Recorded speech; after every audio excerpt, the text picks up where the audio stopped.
Assalamualaikum warahmatullahi wabarakatuh.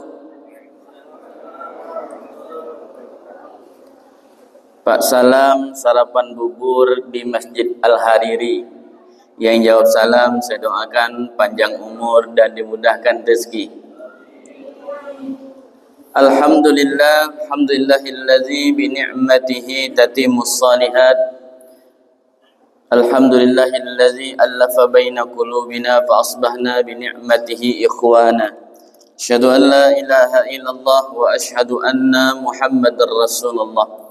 Allahumma salli ala sayyidina Muhammadin wa ala alihi wa sahbihi ajma'in. Rabbi shrah li sadri wa yassir li amri wahlul 'uqdatam min lisani yafqahu qawli. Faqala ta'ala ya ayyuhallazina amanu taqullaha haqqa tuqatih wa la tamutunna illa wa antum muslimun. Shadaqallahul azim. Yang pertama yang saya hormati Ketua RT 01 06 juga ya.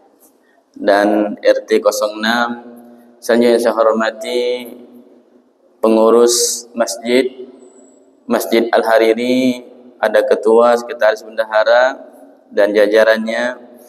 Selanjutnya yang saya muliakan para alim ulama, cerdik pandai, tua-tua tengganai, para ustaz, para haji, hajah, bapak-bapak, ibu-ibu jamaah salat subuh Masjid Al-Hariri yang senantiasa dimuliakan Allah Subhanahu wa taala. Alhamdulillah, segala puji hanya milik Allah yang sampai pagi hari ini masih memberikan kita nikmatnya yang sangat luar biasa. Di antara nikmat itu adalah nikmat kesehatan, nikmat kesempatan, sehingga kita masih diberikan kesempatan oleh Allah untuk bangun di subuh hari. Bukan hanya bangun, kemudian melaksanakan kewajiban salat subuh secara berjamaah. Ini nikmat yang luar biasa. Bahkan Rasulullah SAW mengatakan, Allahumma barik li ummati fi bukuriha. Ya Allah, berkahilah umatku di waktu pagi harinya. Maka pagi ini yang bangun subuh, maka dia selalu mendapatkan doa Rasulullah ini. Maka bersyukurlah kita kepada Allah di subuh ini, kita bangun, kemudian melaksanakan ibadah, dan ditambah lagi dengan kajian ilmu dan juga ada sarapan. Masya Allah, tabarakallah. Mudah-mudahan pertemuan kita pertemuan yang diberkahi oleh Allah Subhanahu wa taala. Salawat beriring salam selalu tak bosan dan tak hentinya kita selalu sampaikan kepada junjungan kita, teladan kita, baginda Nabi besar Muhammad sallallahu alaihi wasallam beserta keluarga, sahabat dan para pengikutnya hingga akhir zaman. Dengan ucapan Allahumma salli ala sayyidina Muhammad wa ala ali sayyidina Muhammad. Mudah-mudahan kita yang selalu bersalawat kepadanya akan mendapatkan syafaatnya kelak di hari kiamat. Amin ya rabbal alamin. Bapak-bapak, ibu-ibu jamaah salat subuh yang dirahmati Allah, tema kita pada pagi hari ini adalah bagaimana cara kita tetap menjaga keimanan di tengah zaman yang penuh dengan cobaan dan fitnah. Jamaah sekalian, kita tahu bahwa zaman sekarang ini beda betul dengan zaman dulu. Apa bedanya? Kalau zaman dulu, orang itu dia kalau berbuat maksiat, berbuat dosa, dia malu.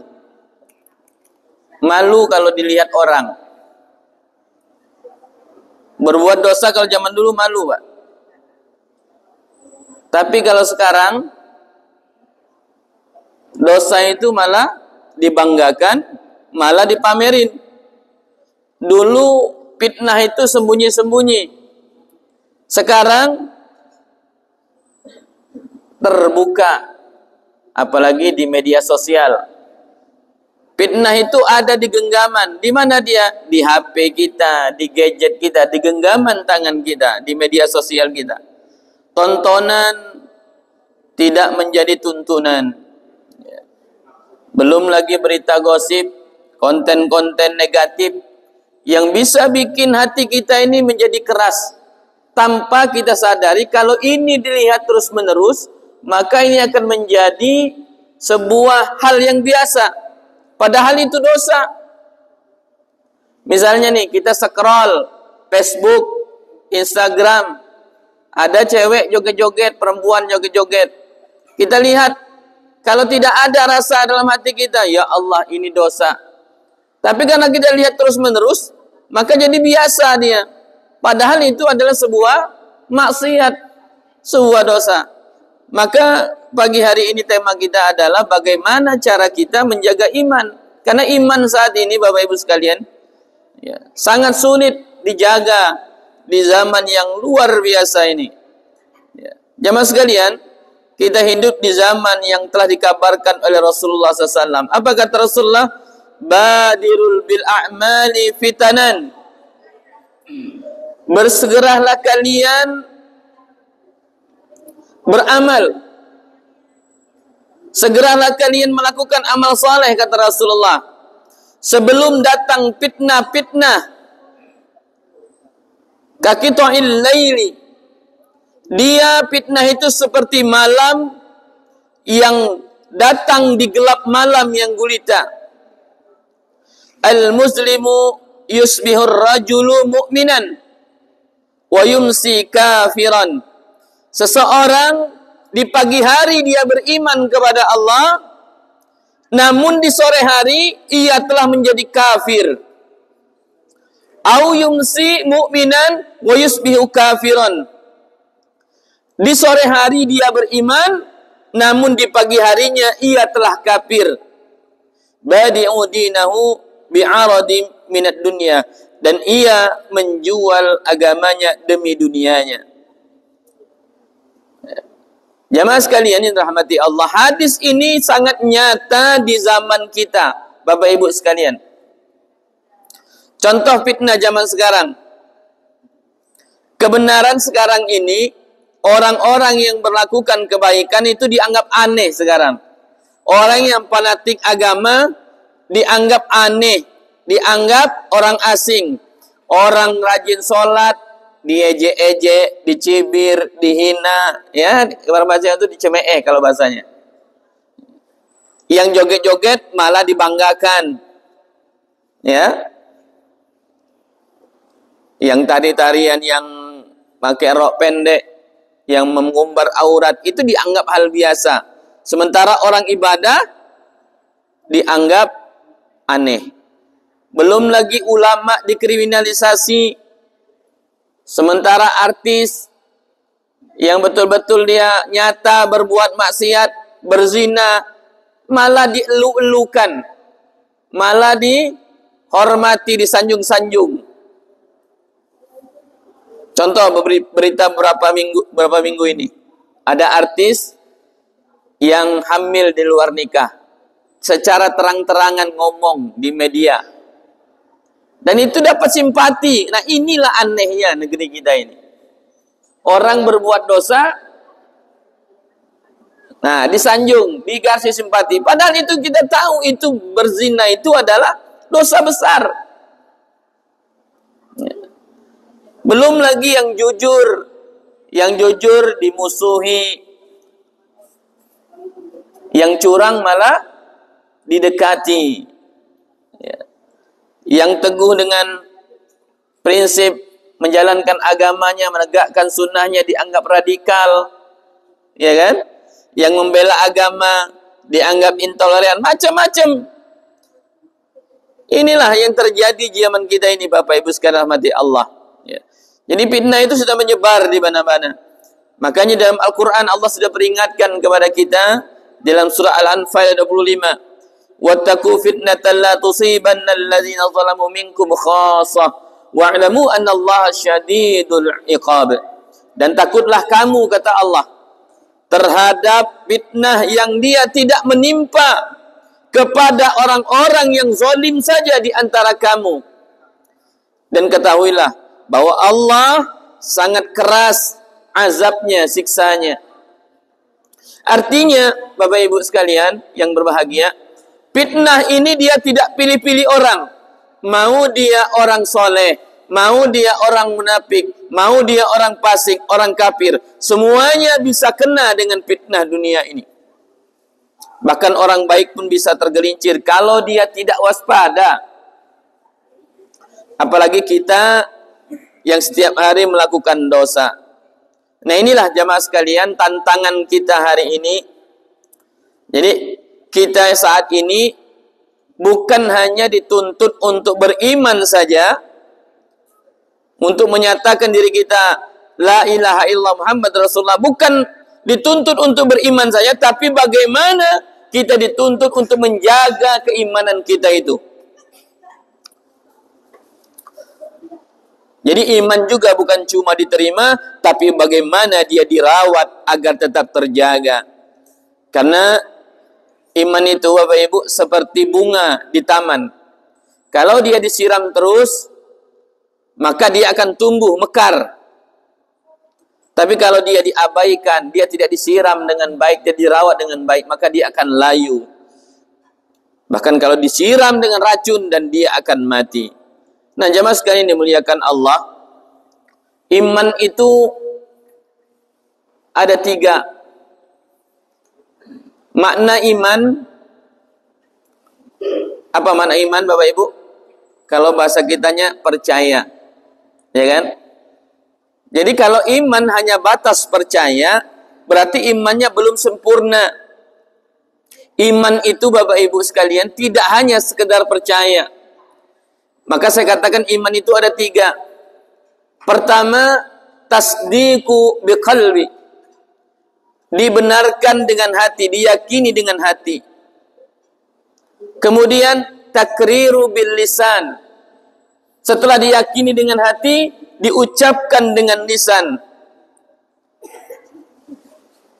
Setelah diucapkan dengan lisan tidak cukup, maka ada dia wa a'malu bil arkan wa a'malul bil jawarih, dibuktikan dengan amal perbuatan.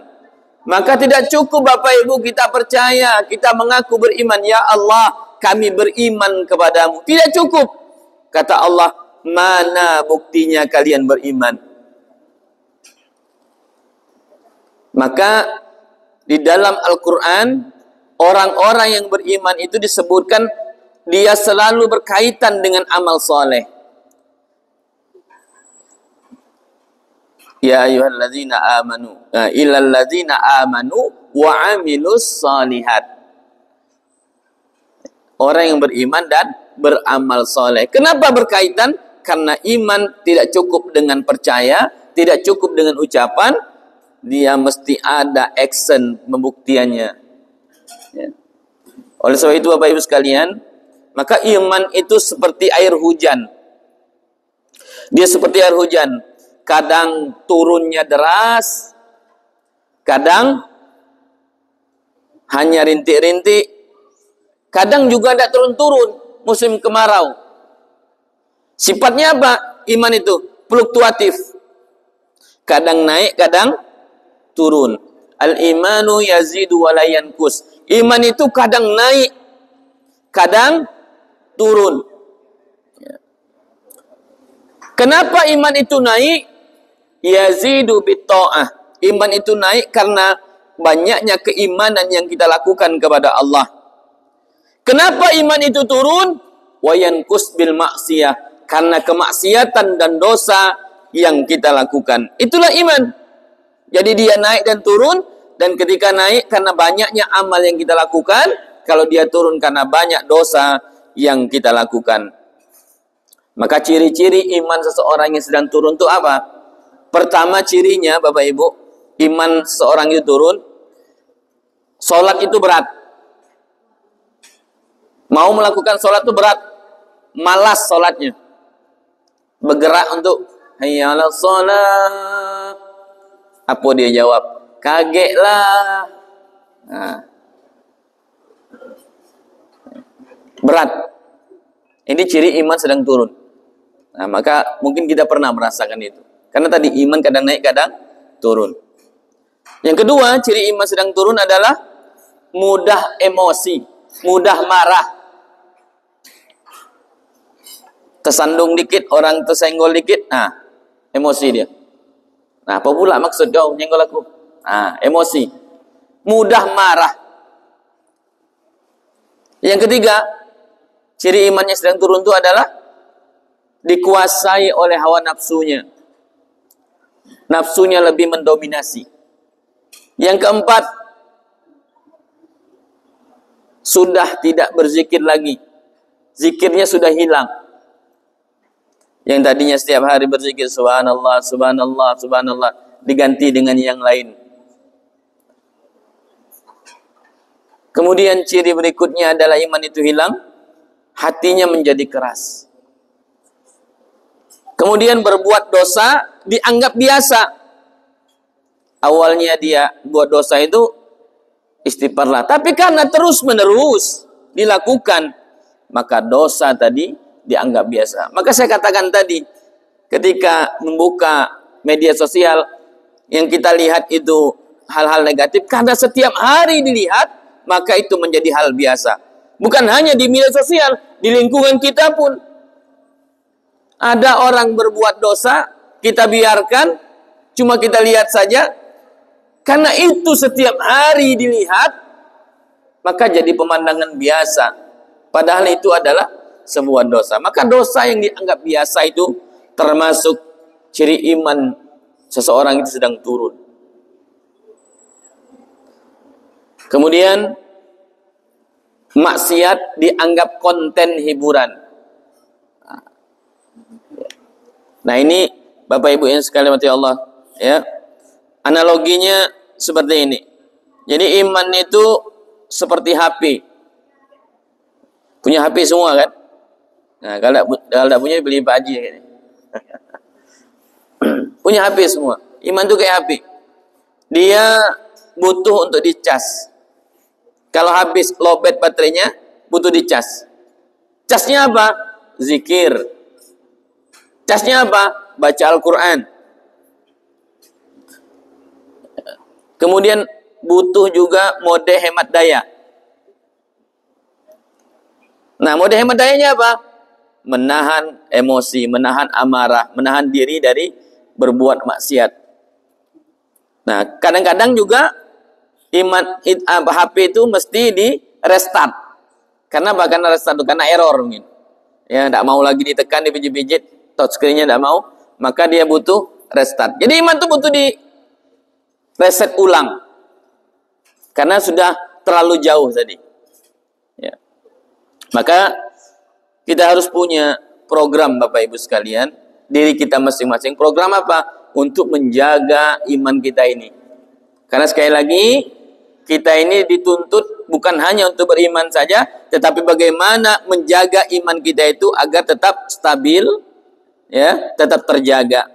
Ya. Bukan hanya ngaji sepekan sekali, ya, kayak kita nih ngaji, ya, atau ngaji sebulan sekali. Kalau perlu ngaji itu tiap hari, ikuti kajian tiap hari kalau ada. Ya, tapi kalau repot setiap hari ya sebulan sekali, seminggu sekali tidak apa-apa lah. Yang penting ada. Jangan sampai ya, kita tidak melakukan hal-hal kebaikan setiap harinya. Maka jamaah sekalian rahmati Allah SWT. Maka kita mesti belajar dari orang-orang terdahulu. Di dalam Al-Quran banyak sekali kisah-kisah bagaimana orang-orang yang dia menyelamatkan dirinya daripada fitnah-fitnah di zamannya. Kita lihat di dalam surah Al-Kahfi. Dalam surah Al-Kahfi, ini hari Jumat, salah satu surat yang disunnahkan untuk dibaca, surah Al-Kahfi Bapak Ibu. Barang siapa yang dia membaca atau hafal 10 ayat dari surah Al-Kahfi, maka nanti dia akan terhindar dari fitnah Dajjal. Tapi Ustaz kami hari Jumat ini baca Yasin Ustaz malam. Ada apa-apa juga. Tapi tambah surah Al-Kahfi. Karena yang dalam hadis dikatakan surah Al-Kahfi yang disunnahkan untuk dibaca. 1 sampai 10. Kalau hafal alhamdulillah.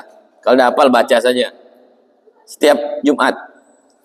Nah, dalam surah Al-Kahfi itu Bapak Ibu bahkan diabadikan Allah menjadi nama surah Al-Kahfi. Ini kisah bagaimana anak-anak muda, sekumpulan anak muda yang dia berada di tengah lingkungan, di tengah negaranya, ya, di tengah masyarakatnya yang hidup dengan berbagai macam maksiat, berbuat kesyirikan.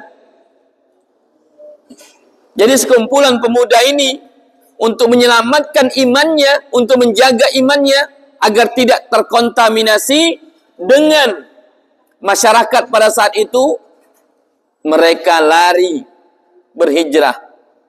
Mereka lari ke dalam gua demi menyelamatkan iman mereka. Ya. Nah, ini diabadikan Allah dalam surah Al-Kahfi. Ya. Iz awal fityatu ilal kahfi faqalu rabbana atina min ladunka rahmah wa hayyi' lana min amrina rasyada. Ingatlah tatkala para pemuda itu mencari tempat berlindung ke dalam gua. Lalu mereka berdoa kepada Allah, wahai Tuhan kami, berikanlah rahmat kepada kami dari sisimu dan sempurnakanlah bagi kami petunjuk yang lurus dalam urusan kami agama ini. Jadi pesan dari kisah pemuda Al-Kahfi ini adalah bagaimana iman itu lebih dia utamakan. Iman itu lebih penting daripada kenyamanan dunia. Dia bisa saja nyaman hidupnya, enak tidurnya, nyenyak tidurnya, enak makannya. Bisa saja dia berada di lingkungan masyarakat yang tadi. Tapi karena dia memilih menjaga imannya lebih utama, maka dia lebih menghindar, ya, lari dari lingkungan yang membuat iman dia rusak. Nah, inilah Bapak Ibu bagaimana pesan iman yang luar biasa, menjaga iman. Ya. Walaupun di tengah masyarakat ketika berbuat dosa kita sendirian, ya kita jaga iman kita itu. Jangan sampai kita pun ikut-ikutan. Nah, maka jamaah sekalian rahmati Allah Subhanahu wa taala. Ya. Lalu pertanyaannya, bagaimana cara kita menjaga iman kita ini di zaman yang penuh fitnah ini? Setidaknya ada 6. Ada 6 cara, 6 tips bagaimana kita menjaga iman kita agar tetap terjaga di zaman sekarang ini. Pertama, caranya adalah jaga sholat 5 waktu kita. Jaga sholat itu. Usahakan berjamaah. Kenapa? Karena sholat ini adalah charger iman kita. Sholat ini Bapak Ibu adalah untuk mencegah kita dari perbuatan keji dan mungkar. Untuk mencegah dari perbuatan buruk, maksiat. Allah katakan, inna sholata tanha anil fasya'i wal mungkar. Sholat itu mencegah dari perbuatan keji dan mungkar. Sholat ini juga nanti yang akan ditanya oleh Allah pertama sekali di hari kiamat. Awalu yuhasabu yaumal qiyamah as-salah. Amalan yang pertama ditanya oleh Allah di hari kiamat adalah sholat. Jadi sholat ini bukan hanya sekedar ibadah ritual rutinan, tapi sholat ini adalah benteng, perisai kita, menjaga kita. Ya. Dia juga, sholat itu adalah alarm bagi diri kita. Maka kalau orang yang dia jauh dari Allah SWT, ya jarang sholat, kelihatan itu dari wajahnya. Ya. Nah, ini yang pertama. Ya. Karena sholat ini juga adalah bukti cinta kita kepada Allah Subhanahu wa ta'ala. Yang kedua, tips menjaga iman kita agar tetap terjaga di zaman sekarang ini adalah perbanyak zikir dan istighfar.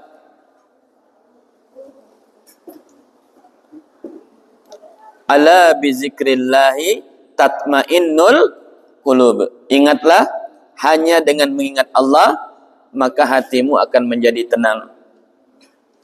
Jadi fitnah itu Bapak Ibu masuknya ke dalam hati. Maka obatnya apa? Obatnya adalah berzikir kepada Allah dalam keadaan apapun. Ya, dalam keadaan apapun. Allazina yazkurullaha qiyaman wa qu'udan wa 'ala junubihim wa yatafakkaruna fi khalqis samawati wal ard. Mereka berzikir kepada Allah, ingat kepada Allah dalam keadaan berdiri, duduk, berbaring. Mereka ingat kepada Allah Subhanahu wa taala dalam keadaan apapun. Nah, sekarang coba tanya diri kita. Kita evaluasi diri kita masing-masing. Lebih banyak mana? Lebih banyak zikir atau lebih banyak scrolling medsos? Lebih banyak zikir atau lebih banyak buka yang lain?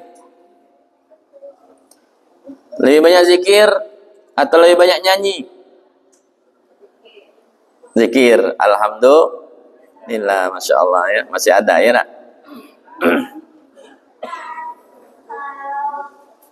Ingat Bapak Ibu, zikir perbanyak, terutama istighfar. Rasulullah mengatakan man laziman istighfar, siapa yang membiasakan istighfar, wa yarzuqhu min maka Allah akan keluarkan dia dari kesulitan-kesulitan hidupnya. Wa yarzuqhu min haitsu la yahtasib, dan Allah akan berikan dia rezeki dari jalan yang tidak sangka-sangkanya. Syaratnya lazimkan istighfar, dawamkan istighfar. Yang ketiga, untuk menjaga iman kita di zaman sekarang, carilah kawan, pilihlah teman, lingkungan yang bisa membuat iman kita terjaga. Atau cari teman-teman lingkungan yang soleh, yang baik. Kenapa demikian? Karena teman ini, lingkungan ini Bapak Ibu, bisa menjadi jalan kita masuk ke surga, bisa juga menjadi jalan kita masuk ke dalam neraka. Rasulullah mengatakan, al-mar'u ala dini khalili. Agama seseorang itu tergantung agama temannya. Maka lihatlah siapa yang menjadi teman kalian, kata Rasulullah. Maka teman itu dalam hadis yang lain seperti penjual minyak wangi. Ya, kalau dia berkawan dengan penjual minyak wangi, maka dia akan mendapat harumnya. Kalau dia berkawan dengan pandai besi, maka dia akan dapat debunya. Bukan berarti harus berkawan dengan minyak wangi atau tidak berkawan dengan tukang besi, bukan begitu. Itu perumpamaan. Orang yang penjual minyak wangi itu diumpamakan seperti orang soleh. Ketika kita berkawan, maka kita akan dapat nama kita juga baik. Tukang besi tadi adalah diumpamakan seperti orang yang tidak baik. Ketika kita berkawan dengan orang yang tidak baik, maka nama kita pun akan menjadi tidak baik. Ya. Karena sekali lagi Bapak Ibu, al-mu'minun mil'atul akhi. Seorang mukmin itu, seorang muslim itu adalah cerminan bagi saudaranya. Ya. Kalau di lingkungan kita lingkungan yang tidak baik, maka yakinlah sedikit demi sedikit iman kita pun nanti akan terkikis. Nah, itu yang ketiga. Lalu yang keempat, caranya adalah rutinlah ikut, sering-seringlah ikut majelis ilmu. Sering-seringlah duduk di majelis ilmu Bapak Ibu. Kenapa demikian? Karena tadi kan iman naik turun. Iman kadang naik kadang turun. Maka duduk di majelis ilmu itu akan bikin hati kita diingatkan kembali, dicas kembali. Majelis ilmu itu seperti rem Bapak Ibu. Kita bawa mobil. Mobil itu kenapa ada rem? Supaya tidak terjadi kecelakaan. Supaya kita bawa mobil itu tidak celaka. Ya. Nah, dipasanglah rem di situ. Nah, di majelis ilmu itu ada rem kita. Selama sepekan atau selama sebulan kita sibuk dengan dunia. lupa dengan akhirat, maka ketika duduk dengan majelis ilmu baru terasa ada yang mengingatkan kita bahwa dunia ini sementara, dunia ini akan berakhir, semuanya akan kita tinggalkan. Pada akhirnya amalanlah yang akan menemani kita. Diingatkan di dalam majelis ilmu itu. Maka Rasulullah mengatakan, man salaka tariqan yaltamisu fihi ilman sahalallahu bihi tariqan ilal jannah. Barang siapa yang dia berjalan memudahkan langkahnya, awalnya berat untuk ikut majelis kajian ilmu, tapi karena dipaksakan, diringankan jalannya, maka nanti sahalallahu tariqan ilal jannah, Allah mudahkan jalannya untuk masuk ke surganya Allah Subhanahu wa ta'ala. Karena untuk ilmu juga kewajiban kita Bapak Ibu. Talabul ilmi faridatun ala kulli muslim. Untuk ilmu itu kewajiban bagi muslim laki-laki dan muslim perempuan. Yang kelima, perbanyak doa kepada Allah. Banyak doa dan minta keteguhan iman dalam hati kita. Ad-doa muhul ibadah. Doa itu inti ibadah. Senjatanya orang beriman. Sijnul mukmin. Ya, doa itu adalah senjatanya orang beriman. Maka berbanyak doa, minta kepada Allah, ya muqallibal qulub, sabbit qulubana ala dinik, sabbit qulubana ala ta'atik. Karena hati bolak-balik. Kadang taat, kadang maksiat, kadang baik, kadang salah. Maka doa yang perbanyak. Yang terakhir, Bapak Ibu, yang keenam, sering-seringlah mengingat kematian. Sering-seringlah mengingat akhirat. Ini untuk menjaga iman kita. Nah, bagaimana caranya? Sering-seringlah berkunjung, berziarah. Kemana, Bu? Bukan ke mall, bukan ke bioskop, tapi sering-seringlah berkunjung ke kuburan. Untuk apa? Untuk mengingatkan kita bahwa kita akan kembali ke sana. Kita berasal dari tanah dan akan kembali ke tanah. Maka sering-seringlah mengingat kematian. Rasulullah mengatakan, al-kayyisu man dana nafsahu wa amila lima ba'dal maut. Orang yang cerdas itu, kata Rasulullah, adalah orang yang bisa mengendalikan hawa nafsunya dan dia mempersiapkan dirinya untuk hari kematiannya. Maka cukuplah kematian itu sebagai nasihat buat kita. Ya, karena kita tidak tahu Bapak Ibu dalam keadaan apa kita ini dimatikan oleh Allah Subhanahu wa taala. Kita rajin ibadah hari ini, belum tentu akhir kematian kita adalah hari kematian yang baik. Maka banyak-banyaklah doa minta kepada Allah agar dimatikan dalam keadaan husnul khatimah. Nah, inilah Bapak Ibu sekalian rahmati Allah, 6 cara kita bagaimana menjaga iman di tengah zaman sekarang ini. Mudah-mudahan Allah Subhanahu wa taala selalu menjaga iman kita sampai akhir hayat kita. Semoga apa yang kita bahas ini menjadi penguat keimanan kita di tengah derasnya godaan, di tengah bagaimana fitnah yang luar biasa di zaman ini. Maka jangan lepas majelis ilmu, jangan jauh dari Al-Quran, jangan longgar dalam menjaga salat, karena hanya dengan itulah kita bisa selamat dari arus zaman yang penuh dengan tipu daya ini. Kalau hari ini, pagi ini kita bisa bangun subuh, kemudian hadir di masjid, berarti alhamdulillah masih ada harapan kita. Mari kita jaga, kita rawat iman kita ini sampai akhir hayat kita, sebelum nanti dunia memadamkannya, sebelum Allah memanggil kita. Mudah-mudahan Allah selalu menjaga keimanan kita sampai akhir kita. Amin ya rabbal alamin. Demikian, lebih dan kurangnya mohon maaf. Wallahumma waffiq ila aqwamit thoriq. Wassalamualaikum warahmatullahi wabarakatuh. Mari Bapak Ibu kita berdoa.